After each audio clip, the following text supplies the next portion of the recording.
অন্যান্য বিশিষ্ট ব্যক্তিগণ। ব্যুরো রিপোর্ট, রাত-দিন নিউজ নেটওয়ার্ক।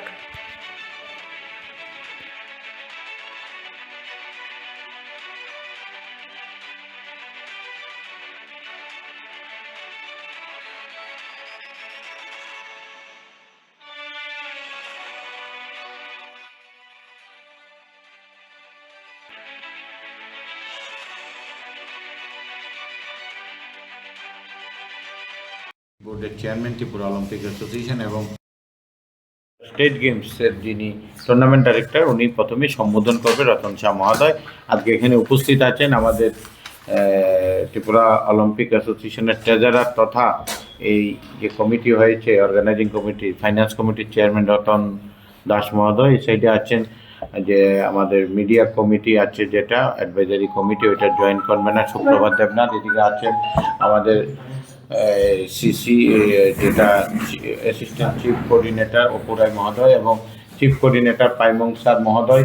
ভাইস প্রেসিডেন্ট আমাদের ত্রিপুরা অলিম্পিকের সমীর দাস, সদস্য সমীর কুমার দাস। ওইদিকে আছে আমাদের টুটন।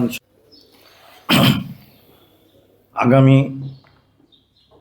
22, 23, 24 তারিখ আমরা প্রথমবারের মতো স্টেট গেম করতে যাচ্ছি এবং 18টা ডিসিপ্লিন নিয়ে, আর তিনটা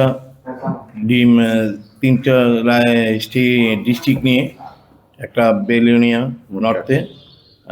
নর্থে, এদিকে ধর্মনগর সাউথে এবং ত্রিপুরা আগরতলা, এই তিনটা জায়গায় নিয়ে আমাদের প্রথমবারের মতো স্টেট গেম হতে চলছে। 22 তারিখ এটা ওপেনিং হবে দশরথ দেব স্টেডিয়ামে। এখানে প্রায় 3000 ক্রীড়া ব্যক্তিত্ব এবং খেলোয়াড়রা এবং অন্যান্যরা উপস্থিত থাকবে এবং বর্ণাঢ্য অনুষ্ঠান দিয়ে আমরা শুরু করতে যাচ্ছি। তো আশা করি এটাকে সাকসেসফুল করার জন্য আমরা আপ্রাণ চেষ্টা করছি। খুব অল্প সময় পেয়েছি, অল্প সময়ের মধ্যে আমাদের যতটা সম্ভব আমরা করার চেষ্টা করব। প্রথমবার কিছু ভুল ত্রুটি হতেই পারে, তো সবাইকে অনুরোধ করব আপনারা সহযোগিতা করুন, এটা আগামী দিনে যাতে আরও বড় করে করতে পারি। এবার প্রথমবার জায়গা এবং মাঠের সংকলনের জন্য আমরা খেলাটাকে পিছিয়ে দিয়েছি, অন্যান্য জায়গায় করছি।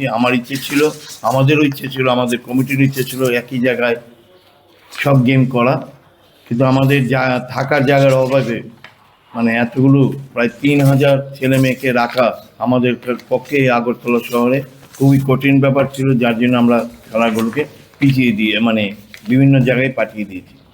এছাড়া আগামী দিনে হয়তো এগুলো সরকারের সাথে কথা বলে, আমাদের ত্রিপুরা অলিম্পিক অ্যাসোসিয়েশনের পক্ষ থেকে আমরা সরকারের সাথে কথা বলে থাকার ব্যবস্থাটা এখানে করতে হবে। মাঠের কোনো এখনও সমস্যা নেই, প্রচুর মাঠ হয়েছে, একের পর এক মাঠ হয়ে যাচ্ছে, কিন্তু থাকার সমস্যা। বড় টুর্নামেন্ট করতে গেলে হয়তো ইন্ডিভিজুয়াল যে কোনো একটা খেলা করতে গেলে এখন সুবিধা যে করা যাচ্ছে, কিন্তু 18টা ডিসিপ্লিন আগামী দিনে হয়তো 18টা জায়গায় 24টা হতে পারে, 25টা হতে পারে, তখন আমাদের আরও জায়গার অসুবিধা হবে। আর এত তাড়াতাড়ির মধ্যে সামনে এখন পরীক্ষাও আছে, আর বাজেটও এসে গেছে, সেই জন্য আমাদের তাড়াতাড়ির মধ্যে এই খেলাটা আমাদের বিপুল পরীক্ষার আগেই আমাদের খেলাটা শেষ করতে হবে, নাহলে বাজেট আমাদের 31 মার্চ পেরিয়ে যাবে, তখন আবার আমরা করতে পারবো না। তার জন্য আমরা এটা করছি। আর আপনারা সকল ত্রিপুরাবাসীকে বলবো, ঐতিহাসিক যে প্রথমবারের মধ্যে যে হতে চলছে, সেখানে যেন সকল ত্রিপুরাবাসীর যারা ক্রীড়ামোদী এবং অন্যান্য যারা আছেন তারা যেন সেদিন উপস্থিত থাকে, এটাই আমার